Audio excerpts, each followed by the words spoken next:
الحمد لله رب العالمين.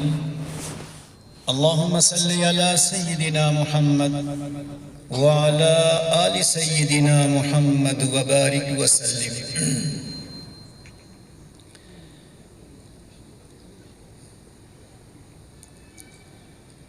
دو موقع ایسے ہوتے ہیں جس میں ہم اور آپ خطبہ سنتے ہیں. ایک خطبہ جمعہ کہلاتا ہے اور ایک خطبہ نکاح کہلاتا ہے.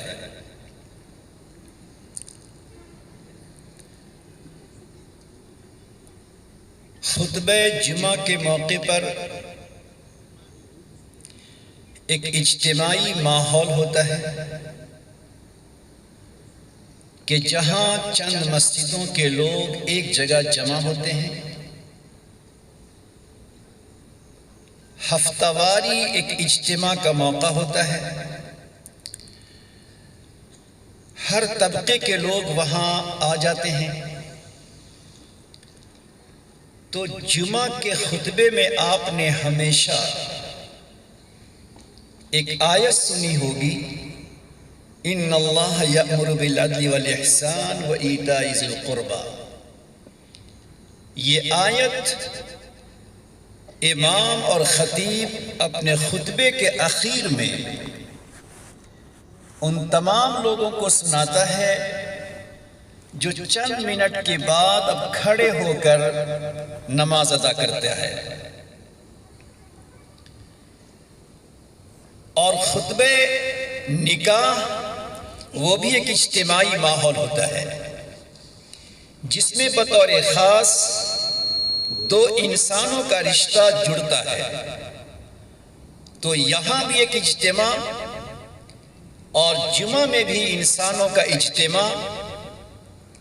ان دونوں موقع پر قرآن کریم کی جو آیات پیش کی گئی ہیں اس میں ایک عجیب سی حکمت، ایک باریکی ہے کہ ایک معاشرہ، چند محلہ مل کر جو ایک معاشرہ بنتا ہے، ایک سوسائٹی بنتی ہے، ایک سماج بنتا ہے. تو گویا جمعہ کے دن ایک سماج ایک جگہ پہ جمع ہو جاتا ہے. تو اب جب سماج جمع ہوا اور نماز کے بعد وہ سماج منتشر ہو کر اپنے گھروں کو جائے گا، تو اس موقع پر خطیب کے ذریعے ایک ایسی آیت سنائی گئی جس آیت میں کسی بھی سماج، کسی بھی معاشرہ، کسی بھی سوسائٹی، کسی بھی خاندان کو پاکیزہ کیسے بنایا جائے، معاشرے اور سوسائٹی کو خوشگوار کیسے بنایا جائے، ایک معاشرہ اور سوسائٹی کو بہتر سے بہتر کیسے بنایا جائے کہ ہر گھر، ہر محلے میں محبتوں کے پھول اگتے ہوں، نفرتوں کے کانٹے نہ اگتے ہوں، بلکہ محبتوں کا پھول ہر گھر میں اگتا ہو، ہر دل میں محبت ہو، ہر دل میں کشادگی ہو، ہر دل میں صبر و تحمل ہو، ہر دل میں دوسروں کے لیے ایثار کا، خدمت کا جذبہ ہو. یہ چیز پیدا کس طرح ہو، یہ خطبہ نکاح، خطبہ جمعہ کے اخیر میں سنایا گیا کہ انسان اگر اس آخری آیت پہ غور کرے تو اس آخری آیت میں اللہ رب العزت نے معاشرتی زندگی، سوشل لائف کو اللہ نے بیان کیا ہے کہ اگر آپ ازدواجی زندگی ہو، فیملی لائف ہو، سوسائٹی کی زندگی ہو، یا پھر آپ کی سوشل لائف ہو، اس کو اگر آپ بہتر سے بہتر، خوشگوار، پربہار، خوشیوں، مسرتوں کے ساتھ اگر آپ اس زندگی کو گزارنا چاہتے ہیں تو خطیب سے سنوایا گیا پہلی بات، ان اللہ یأمر بالعدل، اللہ تجھے عدل کا حکم دیتا ہے، اللہ تجھے احسان کا حکم دیتا ہے، اللہ تجھے رشتہ داروں کے ساتھ حسن سلوک کا حکم دیتا ہے. یہ تین پیغام دیا گیا ہے ہر جمعہ میں ایک اجتماع کو. یہ تین پیغام دیا گیا ہے ہر جمعہ میں ہر آنے والے انسان کو کہ دیکھو انسانیت کی راہ پہ چلنا ہے، معاشرے کو بہتر سے بہتر بنانا ہے، تو ان اللہ یامر بالعدل، اللہ تجھے عدل کا حکم دیتا ہے۔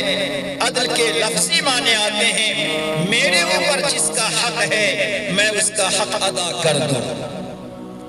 شوہر پہ بیوی کا حق کیا ہے، بیٹے پر باپ کا حق کیا ہے، باپ پر بیٹے کا حق کیا ہے، بیوی پر شوہر کا حق کیا ہے، بیٹی پر ماں کا حق کیا ہے، بھتیجے پر چچا کا حق کیا ہے، دادا پر پوتے کا حق کیا ہے، اور خاندان پر رشتہ داروں پر ایک دوسرے کا حق کیا ہے، پڑوسی کا حق کیا ہے۔ انسانی زندگی میں ایک دوسرے کا جو حق ہے، میں تجھے پیغام دیتا ہوں جمعہ کے خطبے میں کہ ہر انسان ایک دوسرے انسان کے حق کو اگر ادا کرتا رہے تو کبھی گھر میں اختلاف، خاندان میں اختلاف، محلے میں اختلاف، سماج میں اختلاف، سوسائٹی میں کبھی اختلاف نہیں ہو سکتا ہے۔ شوہر اگر سمجھتا ہے، جوان اگر سمجھتا ہے کہ میرے اوپر حق کیا ہے، میرے ماں باپ کا حق کیا ہے، میری بیوی کا حق کیا ہے، میری اولاد کا حق کیا ہے، میرے اللہ کا حق کیا ہے، میرے نبی کا حق کیا ہے، اگر ہر ایک کے حق کو انسان سمجھے اور اپنے دل پر اس بات کو لے لے کہ جو بھی ہم پر حق لگتا ہے اس حق کو ہم ادا کریں، تو جب ہر کوئی ایک دوسرے کا حق ادا کرے گا، بیٹا باپ کا حق ادا کرتا ہے، بیٹا ماں کا حق ادا کرتا ہے، اور باپ بیٹے کا حق ادا کرتا ہے، باپ پر بیٹے کا کیا حق ہے، صحیح تربیت کرے، اسے ٹائم دے، اس کی تربیت کی فکریں کرے، غلط راہوں سے بچائے۔ یہ باپ اپنے بیٹے کا حق اگر ادا کرتا رہے گا، گھر میں عورت ایک دوسرے عورت کا حق ادا کرتی رہے گی، ساس اپنے بہو کا حق ادا کرے، بہو اپنے ساس کا حق ادا کرے، بھابھی اپنے نند کا حق ادا کرے، نند اپنے بھابھی کا حق ادا کرے، گویا ہر انسان جو دوسرے انسان سے جڑا ہوا ہے، انسانوں کے جڑنے سے ہی معاشرہ بنتا ہے، سوسائٹی بنتی ہے، خاندان پھیلتا ہے۔ اگر ہر انسان دوسرے انسان کے حق کو پہچانے، کبھی کوئی اختلاف، کبھی کوئی انتشار، کبھی دلوں میں دوری، کبھی دلوں میں نفرتیں، کبھی دلوں میں کانٹے پیدا نہیں ہو سکتے۔ ایک لفظ میں اللہ رب العزت نے ہر جمعہ کو انسانوں کو سنایا ہے، خوشگوار چاہتے ہو، پاکیزہ زندگی چاہتے ہو، no tension, know depression life اگر چاہتے ہو تو اپنے حق پر جو حق ہے اس حق کو ادا کرو۔ مگر آج پوری دنیا پریشان ہے، عالمی پیمانے پر، ملکی پیمانے پر، علاقائی پیمانے پر پوری دنیا آج پریشان ہے۔ کہیں کی پریشانی کو آپ لے لیں، کسی بھی طبقے کے پریشانی کو آپ لے لیں، آج دنیا میں ہیومن رائٹس کا نعرہ لگایا جاتا ہے، مگر عجیب بات، جو لوگ یہ نعرہ لگاتے ہیں کہ انسانی حقوق کی بڑی اہمیت ہے، ہیومن رائٹس کی بہت زیادہ اہمیت ہے، لہٰذا یہ حق ادا ہونا چاہیے، انسانوں کا یہ حق ہے، جانوروں کا یہ حق ہے، جو لوگ یہ نعرہ لگاتے ہیں، عجیب بات یہ ہے وہ نعرہ لگانے والے خود دوسروں سے حق کا مطالبہ کرتے ہیں، تم پر جو حق ہے وہ حق کو ادا کرو، لیکن اسی پر کیا حق ہے، ان پر کیا حق ہے، وہ اپنے حق کو ادا نہیں کرتے۔ آج اگر کسی خاندان میں اختلاف، آج اگر کسی حکومت کے درمیان اختلاف، تو بنیاد یہی ہوا کرتی ہے کہ ایک طبقہ ایک طرف سے حق کا مطالبہ کرتا ہے مگر دوسری طرف اس کے حق کو ادا نہیں کرتا۔ اگر دونوں ایک دوسرے کے حق کو ادا کریں، کبھی اختلاف نہ ہو، کبھی دوریاں نہ ہو، کبھی اختلاف نہ ہو، کبھی نفرتیں نہ ہو، کبھی خلاف میں نعرے بازیاں نہ ہو، کیوں؟ ہمیشہ ایک دوسرے کے حق کو دوسرا ادا کرتا۔ اس کے بعد کیا پیارا اصول اللہ نے دیا ہے، تم انسان ہو، تم سے غلطیاں ہو سکتی ہیں، لہٰذا تم ایک دوسرے کے حق کو ادا کرو، عدل کا معاملہ کرو۔ اور آگے دوسرے نمبر پہ کہا تم مرد ہو، تم تعلیم یافتہ ہو، تمہیں اللہ نے ایمان دیا ہے، لہٰذا یأمر بالعدل والاحسان، تمہارے اندر احسان کا معاملہ ہونا چاہیے، تیرے اندر شفقت کا معاملہ ہونا چاہیے، تیرے اندر ہمدردی کا معاملہ ہونا چاہیے، تیرے اندر ایثار کا معاملہ ہونا چاہیے، تیرے اندر عفو درگزر کا معاملہ ہونا چاہیے. تیرا دل ایسا ہو کہ سامنے والا حق اگر ادا نہیں کرتا تو تم اپنا حق ضرور ادا کرو, اور دوسرا حق ادا نہیں کرتا تو تم اس کے ساتھ صبر و تحمل کا معاملہ کرو. شوہر اپنی بیوی کے حق کو ادا کرے. آج پرابلم بہت زیادہ ہے, بہت زیادہ پرابلم ہے, اور پرابلم کی بنیاد آج کچھ کمی کوتاہی خواتین عورتوں میں بھی ہے, لیکن آج کی جو بڑی خرابیاں ہیں, کوتاہیاں ہیں, وہ یہ ہے کہ آج کا جوان شوہر اپنے گھر کو وقت نہیں دیتا, ٹائم نہیں دیتا. رات کے وقتوں کو ادھر سے ادھر گزارنا, یہ کون سا حق ادا کرنا ہوگا؟ ہم ایک دوسرے کے حق کو ادا نہ کریں اور پھر یہ چاہیں کہ ہمارے گھروں میں محبتوں کا پھول اگا رہے. ہم یہ چاہیں کہ ہمارے گھر میں عورتوں کے دلوں میں میری عظمت کا پہاڑ بن جائے. یہ کیسے ہو سکتا ہے؟ اگر ہم چاہتے ہیں کہ ہمارے گھر کی عورتیں ہمارے واسطے ہمیشہ پھول کا گلدستہ رکھے, ہمارے سامنے ہمیشہ عظمتوں کے ہار رکھے, تو ضروری ہوگا کہ ہم پر جو حق ہے اس حق کو ادا کریں. آج اس امت کا سوال, آج اس امت کی تباہی اس بات پر آ رہی ہے کہ ہم اپنے گھر کے حق کو ادا نہیں کرتے. نتیجہ یہ ہوتا ہے کہ ہماری زندگی بالکل بیکار سی گزر رہی ہے. ایک شہر میں میرا جانا ہوا. پروگرام کے بعد چند دیندار جوانوں نے مجھے کہا کہ میں اپنا شہر دکھلانا چاہتا ہوں. ہم نے کہا ٹھیک ہے. رات کے 11:30-12 بج رہے تھے. شہر کے ایک حصے میں ہمیں گھمایا, بالکل سناٹا تھا, بالکل سناٹا, ایک انسان کا نام و نشان نہ تھا. پھر دوسرے طرف لے کر گئے ہمیں, وہاں جگہ جگہ جوان بیٹھے ہوئے تھے, جگہ جگہ جوان بیٹھے ہوئے تھے. جب آگے کو بڑھے تو انہوں نے کہا کہ آپ نے کچھ محسوس کیا؟ ہم نے کہا ایک علاقہ بڑا سناٹا تھا, یہ سناٹے میں چہل پہل ہے. انہوں نے کہا کہ وہ سناٹے والا علاقہ, سناٹے والا علاقہ وہ غیر ایمان والوں کا علاقہ ہے, اور جہاں اپنے جوانوں کو دیکھا بیٹھا ہوا, چلتا پھرتا کھاتا پیتا ہوا دیکھا, وہاں سب اپنے والے تھے. ان کے پاس کوئی منزل نہیں, ان کے پاس کوئی ایم نہیں ہے, ان کے پاس کوئی نشانہ نہیں ہے کہ ہمیں کیا کرنا ہے. جن کے پاس ایم اور نشانہ ہوتا ہے, جن کے پاس منزل ہوتی ہے, وہ وقت پہ سوتا ہے, وقت پہ اٹھتا ہے. اور جن کی اپنی لائف کا, اپنی زندگی کا کوئی ایم, کوئی نشانہ نہیں ہوتا, ان کے سونے کا صحیح ٹائم نہیں ہوتا, ان کے اٹھنے کا کوئی ٹائم نہیں ہوتا. میں کہتا ہوں, درد دل کے ساتھ کہتا ہوں, میں یہ سوچ کر کہتا ہوں کہ مجھے کہنا چاہیے, اللہ اللہ کہاں جا رہا ہے, کہاں جا رہی ہے ہماری جوانی, کہاں جا رہی ہے ہماری زندگی, کہاں جا رہا ہے ہمارا وقت. یہ کون سی جوانی اور زندگی ہے کہ ہم دن کے 10 بجے سو کر اٹھتے رہے؟ یہ کون سی زندگی ہے کہ ہم رات میں 12 سے 1 بجے سوتے رہے؟ اللہ اکبر. اگر کسی قوم اور کسی قوم میں زوال کو لانا ہو, تباہی کو لانا ہو, اس کے نام و نشان کو مٹانا ہو, اس قوم کو علم سے ہٹا دو, اس قوم کو ایجوکیشن سے ہٹا دو, اس قوم کو ڈسپلن سے ہٹا دو. جس قوم میں ڈسپلن نہیں ہوتی, جس قوم میں ایجوکیشن نہیں ہوتا, جس قوم میں ایم اور منزل نہیں ہوتی, جس کا کوئی نشانہ نہیں ہوتا, اس قوم کی تباہی کے دن آ جاتے ہیں. آپ تاریخ اٹھا کر دیکھیے. اس لیے دوسرا لفظ استعمال کیا, احسان. تمہارے اندر احسان کا جذبہ ہونا چاہیے, عفو درگزر, معاف کرنا, بہت سی باتوں کو چھوڑ دینا, نظر انداز کر دینا, یہ جذبہ ہونا چاہیے. اسی بنا پر خواجہ معین چشتی اجمیری رحمت اللہ علیہ نے فرمایا, اگر انسان ایک کامل بننا چاہتے ہو, اگر اپنے گھر کی زندگی کو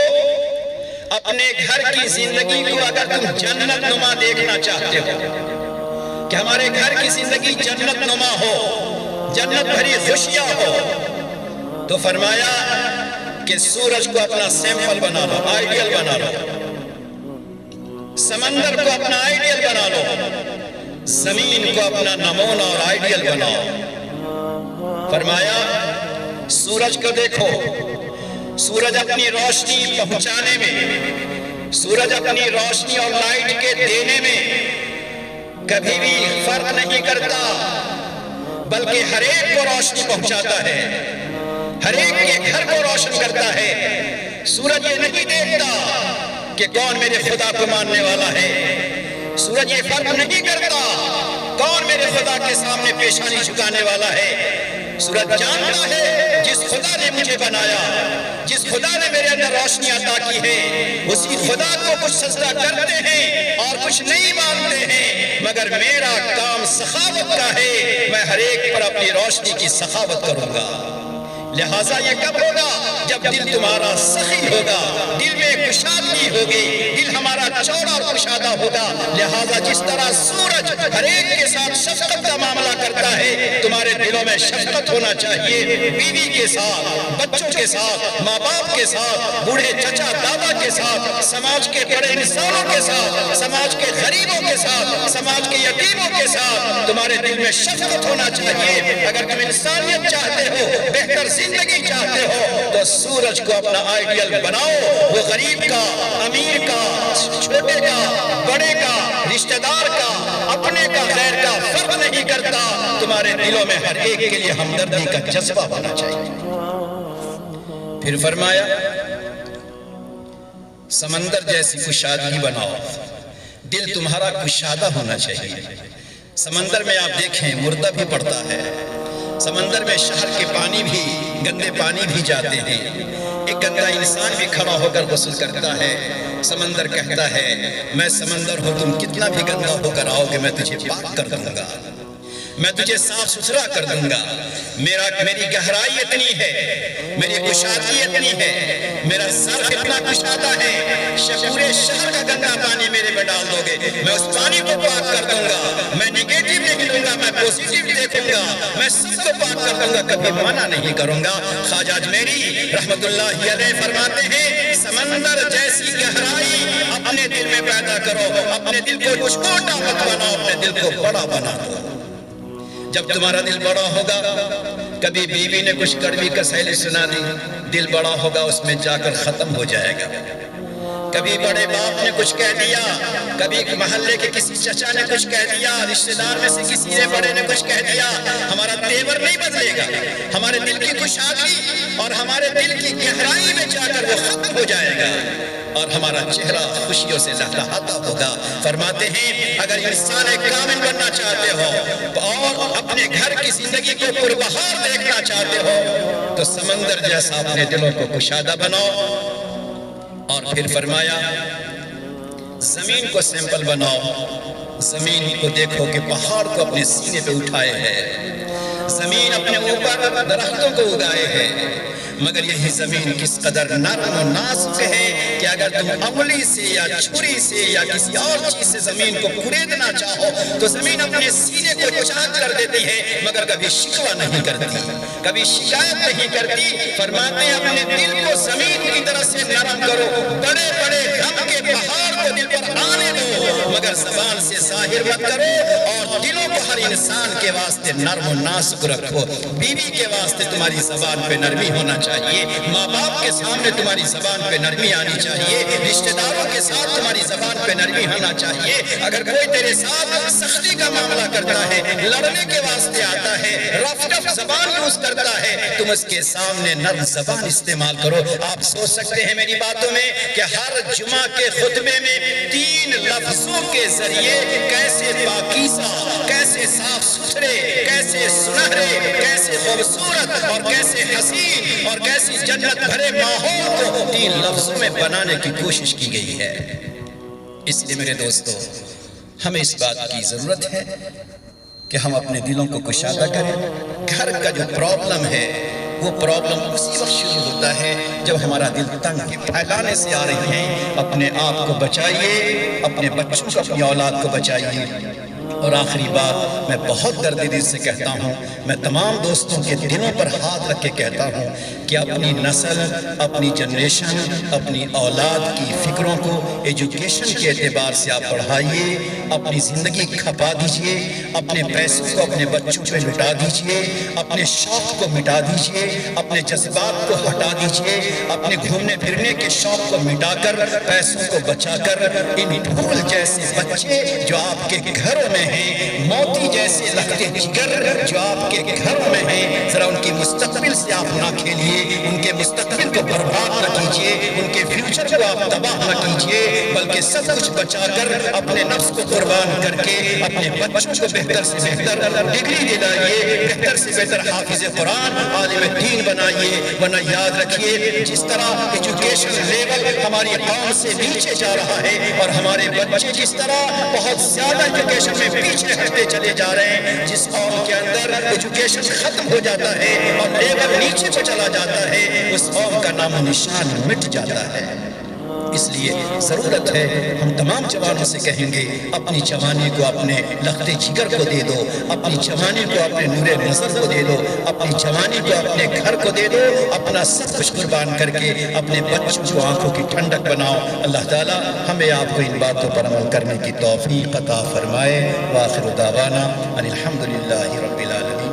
دعا کر لیجئے، اللہم صلی علی سیدنا محمد وعلی آل سیدنا محمد وبارک وسلم۔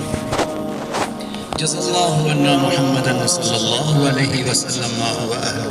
اللہم صلی علی محمد وعلی آل محمد کلما ذکرہ الذاکرون، وصلی علی محمد وعلی آل محمد کلما غفل عن ذکرہ الغافلون۔